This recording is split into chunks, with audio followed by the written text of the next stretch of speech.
Il y a 9 causes de maladie en médecine chinoise.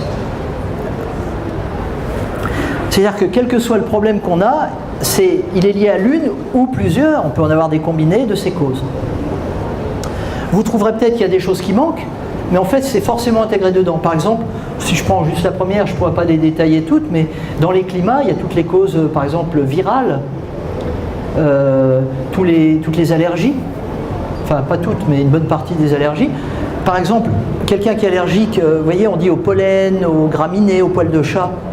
En médecine chinoise, c'est une maladie du vent, c'est un climat, parce que c'est le vent qui transporte les pollens, les poils et tout ça. Et qu'est-ce qu'on a? On a les yeux qui pleurent, on éternue. Vous savez, si vous faites du vélo qui a du vent, enfin, vous créez et vous avez un larmoiement.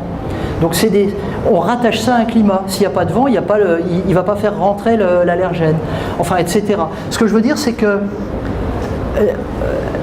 on ne peut pas uniquement être spécialiste d'une cause. Vous voyez, des fois, on va s'intéresser, on est branché émotion, alors la personne, elle vient avec une douleur d'épaule, alors on dit, t'as mal à l'épaule droite, alors, j'invente, hein, mais, alors si c'est la droite, t'as un problème avec ton père, ou à gauche ta mère, ou je sais pas quoi, enfin, le mec, il arrive avec une douleur d'épaule, il repart avec 2 problèmes.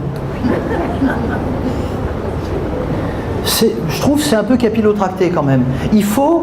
Oui, il y a des causes émotionnelles, il y a des gens qui ont un problème avec leurs parents, mais il ne faut pas, parce que vous avez une obsession sur un truc, la filer à tout le monde, quoi.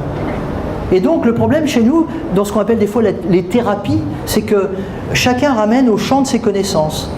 Hein?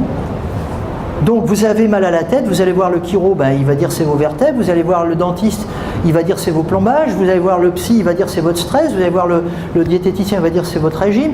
Chacun voit midi à sa porte. Mais vous, vous avez toujours votre truc, et puis il y a une cause. Donc on est condamné à être généraliste et à orienter vers le bon thérapeute.